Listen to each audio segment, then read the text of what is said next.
The vast hangar bay of United Earth Space Command stood in silence as Captain James Walker surveyed what the aliens had called a gift. Beside him, his chief engineer, Mike Torres, scratched at the gray streaks in his beard, both men masking their disappointment. The ship before them looked as though it had barely survived a war, and lost. "They can't be serious," Torres muttered, stepping around a particularly large dent in the hull. "This thing belongs in a scrapyard." Walker kept his expression neutral, aware of the alien diplomats observing from the deck above. The ship was massive, nearly 300 meters long. Towering above them, its hull was a patchwork of different metal plates, with peeling paint exposing the dull metal underneath. Cargo doors hung at odd angles, and at least 2 of the 6 engine pods appeared completely inoperative. A soft hum filled the air as Ambassador Reed, the alien representative, descended using his gravity belt. His long blue robes swayed as he landed, his expression bearing the telltale smirk humans had learned to recognize. "Is the gift not to your liking, Captain Walker? This is, after all, a generous offering from the Galactic Council to aid Earth in joining the interstellar community." Walker kept his voice steady. "We appreciate the Council's generosity." He had been warned about this. Earth was the newcomer, and some species resented how quickly humanity had developed spacefaring technology. This so-called gift was meant to humble them. Torres had already pulled out his tablet, scanning the ship's systems. His eyes widened. "Captain, you need to see this." He handed over the device, and Walker's stomach sank.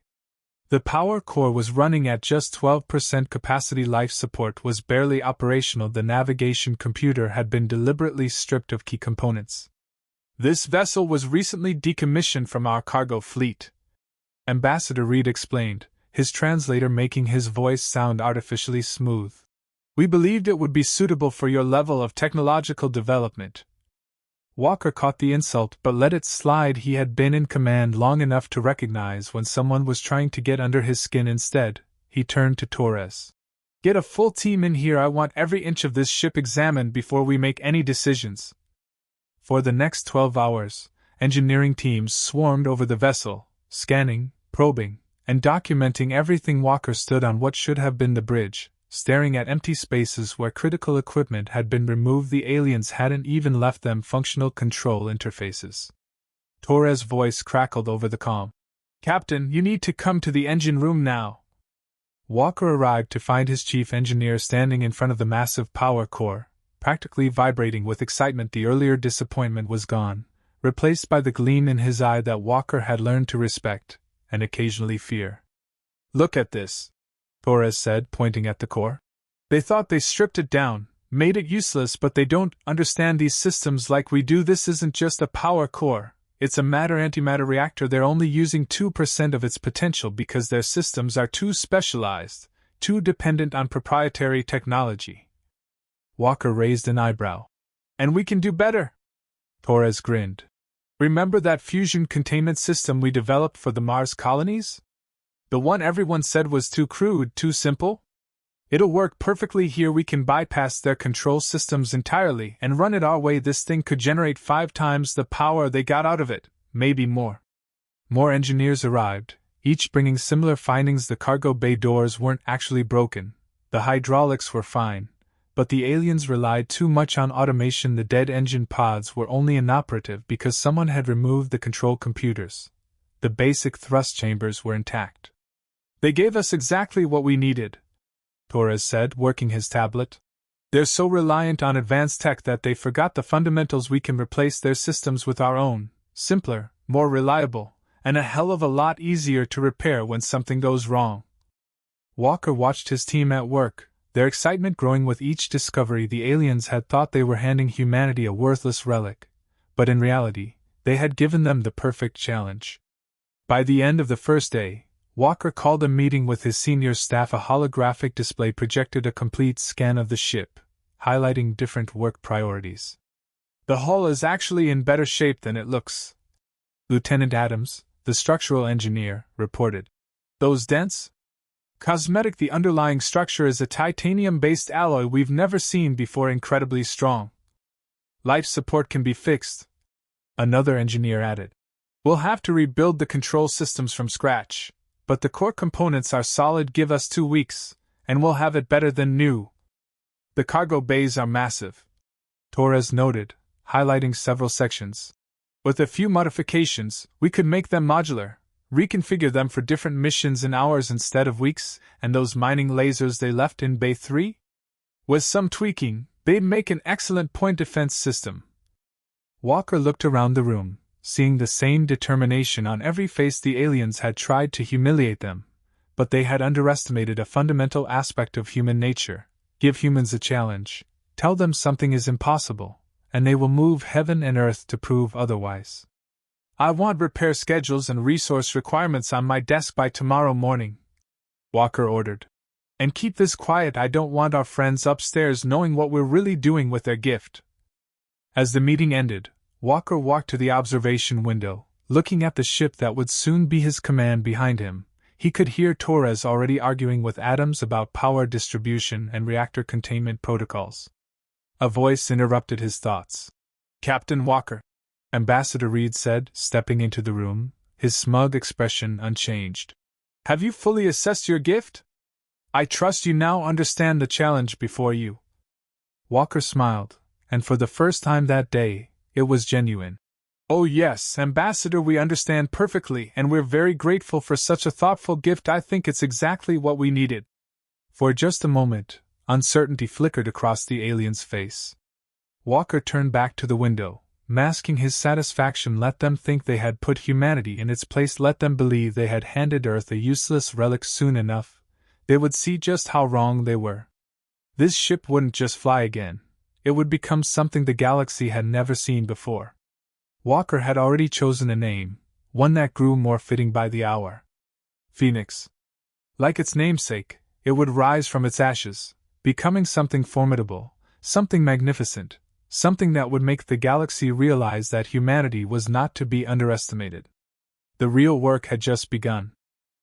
Storage spaces now had reinforced walls and quick-release clamps. Entire sections could be swapped out in hours. Watch this, Torres said, pressing a button. With a hiss of hydraulics, panels in the cargo bay walls slid aside, revealing rows of equipment hidden storage. We can switch from cargo hauling to other configurations without anyone outside knowing what we're carrying. Walker nodded approvingly, and the defensive systems tour led him to what used to be a mining storage area. The space was now filled with modified mining lasers arranged in a circular pattern. Those lasers they left behind, turns out the cutting beams are perfect for point defense. We've linked them to a targeting system based on our anti-missile technology. Anything small enough to get past the main shields won't last long. And our little surprise in Cargo Bay 3. Torres's grin widened. He pulled up a new diagram on his tablet. That's the best part. Remember those old electromagnetic railgun designs Earth was working on before we joined the Galactic Council? We've built 6 of them into the hull. They look like standard cargo loading equipment from the outside, but he trailed off meaningfully. How powerful are they? Based on our calculations, they'll punch through standard shields like they're not even there. No one uses kinetic weapons in space anymore. They all focused on energy shields. They won't expect plain old metal moving at relativistic speeds. They reached the bridge, which had changed dramatically, gone were the empty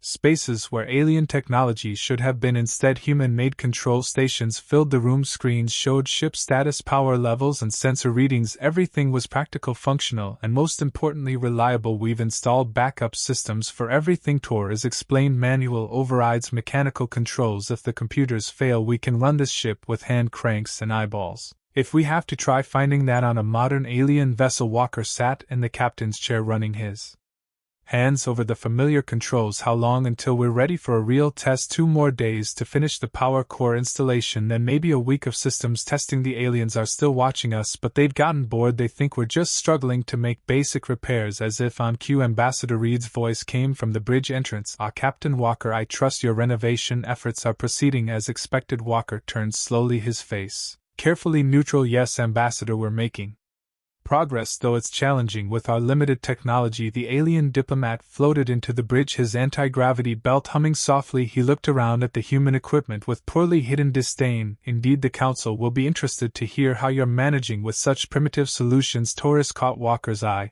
and quickly adjusted some settings on his tablet. The bridge lights dimmed slightly and several screens flickered, making everything look less stable than it actually was. We're doing our best with what we have, Walker said humbly, though we certainly appreciate any guidance you might offer. The ambassador waved a dismissive hand. I'm afraid I have more pressing matters to attend to. The council simply wanted me to verify that you were actually attempting to repair the vessel. He turned to leave, then paused. Oh, and Captain, do try not to damage it further with your experiments. The council would be most displeased. After the ambassador left, Taurus reset the bridge systems to their proper settings. He didn't even notice the railgun mounts, or the modified sensor arrays, or the shield generators we've installed. They see what they expect to see, Walker said, and they expect us to fail. He stood and walked to the main viewport. How are the crew quarters coming along? Finished yesterday. We've got room for twice the normal crew complement if we needed, and the mess hall's better than anything I had on Earth's ships. Adams even managed to get real gravity plating working. No more magnetic boots needed. Walker nodded, still looking out at the hangar. We're going to surprise a lot of people, Mike. This ship, what we're doing here, it's going to change everything. That's the plan, isn't it? Torres checked another set of readings on his tablet. Oh, and we finished the exterior work this morning. Want to see? They went to the hangar observation deck. The Phoenix's hull still showed its dents and scars, but now they looked almost intentional. The patchwork of different metals had been subtly rearranged, creating a pattern that broke up the ship's visual profile. The engine pods, once dead and dark, now pulsed with a soft blue light. We left the outside looking rough on purpose, Tez explained. Let them keep underestimating us, but every dent, every patch, every broken panel serves a purpose now. We've even got sensor bafflers built into some of those skirt areas. Walker smiled, a wolf in sheep's clothing, more like a dragon pretending to be a jumped cargo hauler. Taurus checked the time.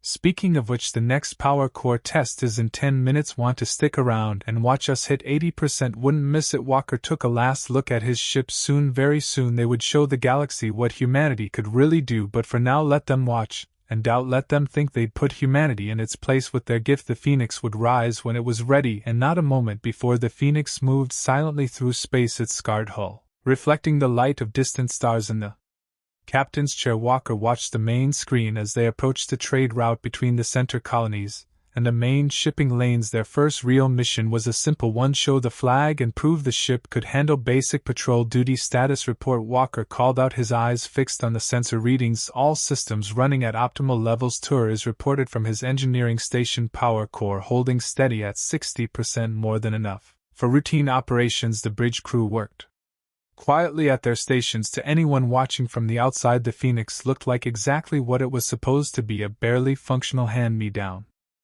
struggling to prove itself useful. The dents and patches in its hull told a story of decay, not danger. The alarm came without warning, multiple ships dropping out of faster-than-light travel. Lieutenant Rogers called from the sensor station, 507 vessels. They're not responding to identification requests. Walker leaned forward. Show me. The main screen lit up with tactical data. The ships were arranged in an attack pattern, spreading out to cut off any escape routes. Their energy signatures matched known pirate vessels that had been raiding this sector for months. They're charging weapons, Rogers reported. They're targeting our engines first. They think we're a cargo hauler. Walker allowed himself a small smile. Let them think that, battle stations, but keep our weapons powered down. Let's see what they do first. The crew moved with practiced efficiency, taking their positions. Screens shifted to combat displays, but nothing showed on the outside of the ship. The Phoenix continued to drift, looking for all the world like easy prey.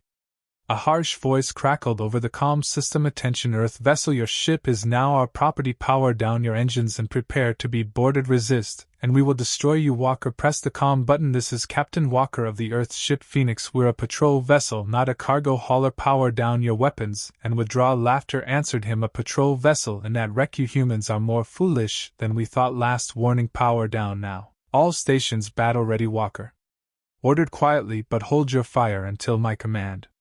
The first pirate ship fired their energy weapons, flashing across space. The shots hit the Phoenix's hull and dissipated harmlessly. No damage, Torres reported with satisfaction. Their sensors show our hull as standard metal. They have no idea about the energy dispersal layers we built into those patches. Two more ships opened fire, their weapons targeting the engine pods. Again, the shots seemed to do nothing more than scorch the already damaged-looking hull. They're moving closer, Rogers reported. Preparing to launch boarding shuttles. Walker nodded. Let them get in nice and close. Torres, are the cargo bay doors ready? Yes, sir. They still think those are just battle damage.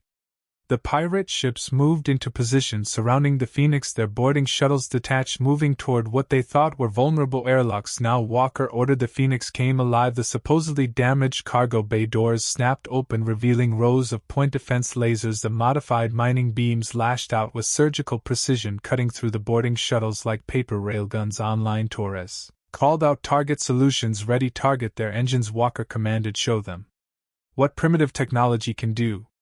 The railguns fired. There was no beam of light, no visible energy discharge, just the silent launch of metal projectiles accelerated to terrifying speeds. The first pirate ship's shields flared brilliantly as they tried to stop the kinetic rounds. They failed. The projectiles punched through, tearing into their engine section. Direct hit. Rogers called out, their power grid is failing. They're dropping out of formation. The remaining pirates tried to regroup, but they'd lost their advantage. The Phoenix's true weapons were now fully powered and its engines far from being crippled roared to life. Multiple targets attempting to flee. Rogers reported 3 ships powering up their FTL drives. Oh no you don't, Walker said. Torres, show them our little surprise. Torres grinned and activated the gravity wave projectors they built into the hulls. Battle damage. The fleeing ships suddenly found themselves unable to enter FTL, caught in localized gravity distortions that played havoc with their drive systems. All ships, this is Captain Walker, he broadcast. Your vessels are disabled, your boarding parties are destroyed, and reinforcements are on the way. Power down your weapons and prepare to be boarded. This time will be the ones coming to you. The battle was over in less than 10 minutes as security teams secured the pirate vessels. Walker received an urgent communication from the nearest Galactic Council outpost. Ambassador Reed's hologram appeared on the bridge, his expression a mixture of disbelief and suspicion. Captain Walker, we've received reports of weapons fire along the trade route. Your vessel was supposed to be conducting a simple patrol. Explain yourself. Walker gestured to the captured pirate ships visible behind him. Simply doing our duty, Ambassador. We encountered pirates and dealt with them. 7 ships captured, no casualties on either side. Will there be anything else? The ambassador's mouth opened and closed several times before he found his voice. 7 ships, that's impossible. Your vessel is a decommissioned cargo hauler. It barely functions. Apparently it functions well enough, Walker replied mildly, though we appreciate your concern. Phoenix out. He cut the transmission before the ambassador could respond. Torres laughed from his station. Think they'll figure it out now? They'll certainly try, Walker said, but they'll be looking for advanced alien technology, hidden upgrades we shouldn't have. They won't understand that we simply took what they gave us and made it better. The crew spent the next few hours securing their prisoners and documenting the battle. Words spread quickly through the sector. A human ship, one that looked like space junk, had single-handedly captured 7 pirate vessels without taking any significant damage. Sir Rogers called out later, we're getting unusual readings from the Council outposts. Multiple ships launching. I think they're coming to investigate. Walker nodded. Let them come. Torres, power everything down to minimal levels. Let's look nice and humble when they arrived. Plain wounded bird again? Torres asked with a grin. Something like that. Walker looked around his bridge at the crew who had helped turn a piece of junk into one of the most effective fighting ships in the sector. They gave us exactly what they thought we deserved. It's not our fault. They didn't understand what humans can do with a little inspiration and a lot of determination. The Phoenix drifted in space, its battle-scarred hull hiding its true nature. Soon the Council ships would arrive, would scan and study, and try to understand how they'd been so wrong about humanity's capabilities, but they wouldn't find what they were looking for. The real secret wasn't in the technology, it was in the human spirit that had turned their insult into triumph. The inspection team from the Galactic Council moved through the Phoenix with scanner devices in hand, their expressions growing more frustrated by the minute. Captain Walker followed them, maintaining a helpful but confused appearance, as they searched for secrets that weren't there. I don't understand, the lead inspector said, waving his scanner at a perfectly ordinary wall panel. Where are the weapons systems, the advanced shields, the technology you must have stolen to defeat those pirates? Walker spread his hands innocently. As you can see, we're just using basic systems. Everything here was either part of the original ship or built with Earth technology. Would you like to examine our engine room next? The inspectors had been aboard for 6 hours and they'd found nothing they could prove violated Council regulations. Every modification was documented, every system was built with either salvaged parts or human technology. It wasn't their fault if no one had bothered to check what humans were capable of building. Torres met them in the engine room, carefully hiding his amusement as the inspectors searched for non-existent violations. Careful near the power core, he warned. We're running at minimal power, but the radiation shielding is still pretty basic by your standards. The lead inspector snorted. Basic is an understatement. Your control systems are practically prehistoric, he turned to his team. Check the secondary systems, there must be something we're missing. The Phoenix's crew went about their duties pretending not to notice the increasingly agitated inspectors. Walker was about to suggest they take a break when the alert klaxon sounded. Captain, to the bridge. Roger's voice came over the intercom. Multiple hostile ships detected. Walker turned to the inspection team. Gentlemen, you'll have to continue your work later. We have a situation on the bridge. The tactical display showed 5 warships dropping out of FTL. Their design was unfamiliar, but their weapons were already charged. Message coming in, Rogers reported. A harsh voice filled the bridge. Earth vessel Phoenix, you have interfered with our operations in this sector. The loss of our pirate allies has cost us greatly. Prepare to be destroyed. The lead inspector stepped forward. This is a council inspection team. Stand down immediately. The only response was a barrage of energy weapons. The Phoenix rocked slightly as the shots impacted. Minimal damage. Tor has reported they're using standard energy weapons. Our whole modifications are holding. Get those inspectors off my bridge. Walker ordered. Lieutenant Rogers, battle stations. Taurus, power up everything. They've already seen what we can do. No point hiding it now. As security led the protesting inspectors away, the Phoenix came alive. Power surged through systems that had been dormant during the inspection, and hidden weapons emergency from their concealment. Enemy ships are spreading out. Rogers reported. They're trying to surround us like the pirates did. Walker smiled grimly. They did their homework. Too bad they learned the wrong lessons. Torres showed them our new tricks. The Phoenix's engines flared, but instead of trying to escape the encirclement, the ship drove straight at the nearest enemy vessel. The enemy commander, expecting them to behave like a normal patrol ship, was caught off guard. Railguns 1 through 3 target their bridge. Walker commanded 4 through 6.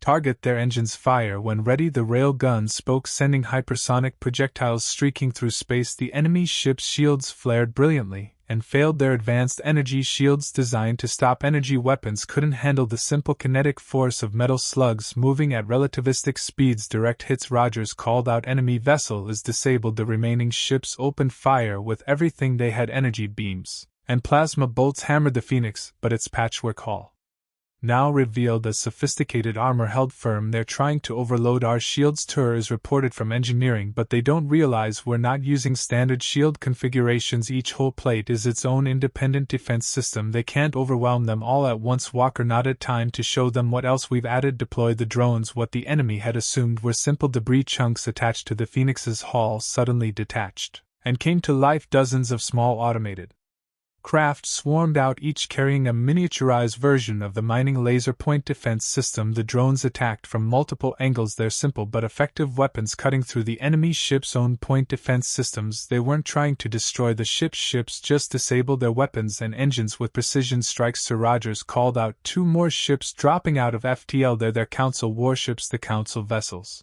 arrived just in time to see the Phoenix, the ship they dismissed as junk, systematically dismantling the superior force. The inspection team, watching from a secure compartment, couldn't believe their eyes. This is impossible, the lead inspector muttered. They're using mining lasers as weapons, cargo bay doors as shield generators, repair drones as attack craft. None of this should work, but it did work. Within minutes, the attacking ships were disabled, their crews surrendering to the combined forces of the Phoenix and the council vessels. Ambassador Reed's hologram appeared on the bridge, his expression of mixture of anger and disbelief. Captain Walker, you will explain these modifications immediately. Mentally, this level of military technology was not authorized. Walker kept his voice calm. Ambassador, we've broken no council laws. Every system on this ship was either part of your original gift or built with human technology. If you'd like to discuss specific regulations we violated, I'll be happy to arrange another inspection. The ambassador sputtered. Captain, you've turned a cargo hauler into a warship more effective than vessels 10 times that size. This cannot be allowed. Why not? Walker asked. Simply because we did it differently than you would have, because we found solutions you never considered. The council gave us this ship as a lesson in humility. We learned that lesson, but perhaps not the one you intended to teach. The ambassador's hologram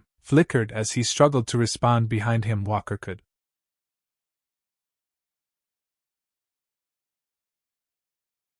see other council members gathering, their expressions ranging from concern to grudging respect. This isn't over, Captain Reed finally said. The council will need to reevaluate humanity's position after this incident. We look forward to the discussion, Walker replied politely. Phoenix out. As the hologram faded, Taurus looked up from his engineering station. Think they'll try to take this ship from us? Walker shook his head. They can't, not now. We've proven what we can do with their cast-offs. Imagine what they think we could do with actual military hardware," Sir Rogers called out. "We're getting messages from other Earth ships. They want to know how we modified our systems. Apparently every human vessel in the sector is suddenly very interested in basic technology." Walker laughed. "The Council had tried to put humanity in its place by giving them garbage. Instead, they'd given humanity exactly what it needed: a chance to prove that innovation and determination could overcome any technological gaps. Send them the specifications," he ordered. "Let's show everyone what humans can really do when someone tells us we can't do something." The Phoenix hung in space, its battle-scarred hull now a badge of honor rather than a mark of shame. They turned scrap into strength, insult into innovation, and this was just the beginning. The Grand Hall of the Galactic Council buzzed with activity. Representatives from 100 worlds